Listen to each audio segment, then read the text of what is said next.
কি রে বদরাডি?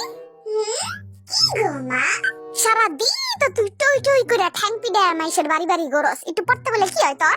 তুমি জানো না আমার পড়তে পড়তে ভালো লাগে না। ঝাড়ুর বাড়ি আছে না, ওইটা পাশের মধ্যে পড়লে পড়তে বইতে এমনি ভালো লাগবে। বইটা লইয়া একটা কবিতা মুখস্থ কর।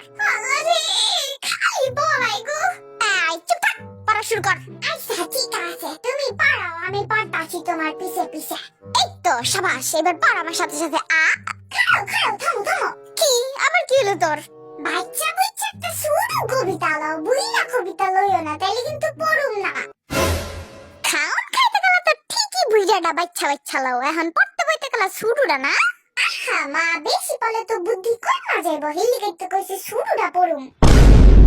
গরুর বাচ্চা ছাগলটাই তোরে কেন কইছে বেশি বলে তোর বুদ্ধি কই মা যাইব? আমি তো নিজে নিজেই জানি, কারো কওয়া লাগে। হইছে হইছে, পাকনার ডিব্বাটা তোর কটকটানি বন্ধ করে আমার লগে লগে পড়। ঠিক আছে, বল। আতা গাছে তোতা পাখি। না না, তোতা পাখি কইতাম না, আমার কাওয়া পাখি পছন্দ, কাওয়া গাও নাইলে পড়তাম না। বান্দর মার্কা পোলা পাইন একটা, নে ক আতা গাছে কাওয়া পাখি। কইতাছি খাও, আতা গাছে কাওয়া পাখি।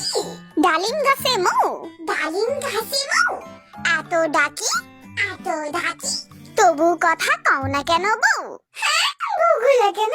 আমার একটা বউ লাগবে, একটা বউ লাগবে, আমার একটা বউ লাগবে। কি লাগবে তোর? কি শুনছো তুমি? তুমি কি ধান্দা? আমি কইছি বউবা খামু বউবা। কোন মহা ভুলে জানি আমি তোরে পট্টা বাহাইছিলাম, গরুর বাচ্চারা খারাইছ তোরে আমি বউবা খাওয়াইতাছি, খারা তুই।